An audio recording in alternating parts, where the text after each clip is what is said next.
Hello, it's me, Logan Gamers, and today I'm gonna be doing something different from my usual stuff.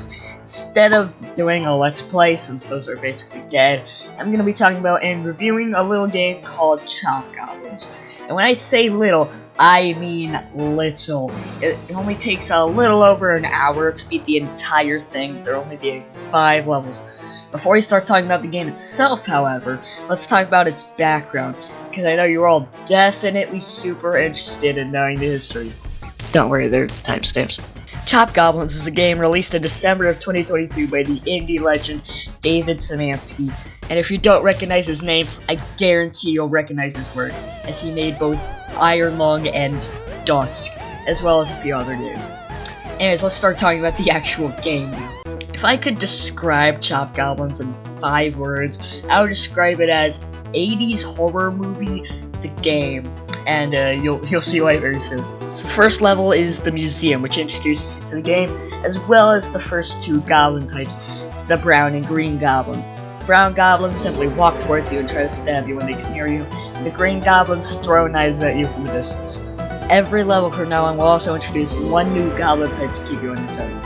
You start off with only a dagger, but you can soon grab a flintlock, even a shotgun, and the impaler if you have an eye for secrets. The flintlock is a good, accurate shot that does quite some damage, and we'll talk about the other 2 weapons when we're supposed to get them normally. I don't honestly have that much to say about this level, other than that it's great for learning how to play the game. Layout is simple enough to where you won't get lost, but not super boring either. Anyways, the next level, the streets, is similarly straightforward. It introduces the Goblins, who have quite a bit of health and do a lot of damage if their attack hits you. You can tell if they're about to attack, they're very unnecessary wind up. This level definitely ups the chaos, there being a lot more explosions, and this group of Goblins crashing through a wall in a car. You can also grab the shotgun, which does less damage than the flintlock, but it has a wider spread.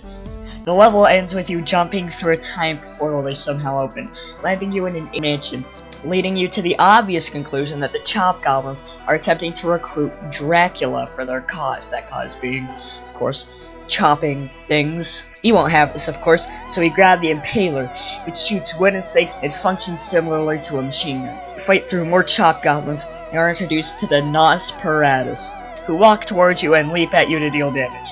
2 well-placed flintlock shots can take care of them just fine. There's one area where you navigate through a dark maze to grab 3 masks to lift the platform, which I did not particularly like. It feels like padding, and like its sole purpose is to increase playtime. I don't know. I don't really know why it's in there.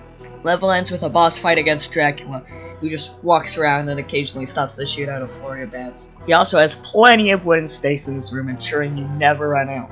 Good thing he didn't trip, or else the boss fight would have ended before he even got close to the arena. The Goblins, frustrated that we killed Dracula before they could recruit him, flee to ancient Greece, where they're trying to grab an all-powerful staff to aid them instead, so we must beat them to it. This level introduces the big choppers, who have a lot of health and throw a flurry of high-damaging axes towards you when they see you.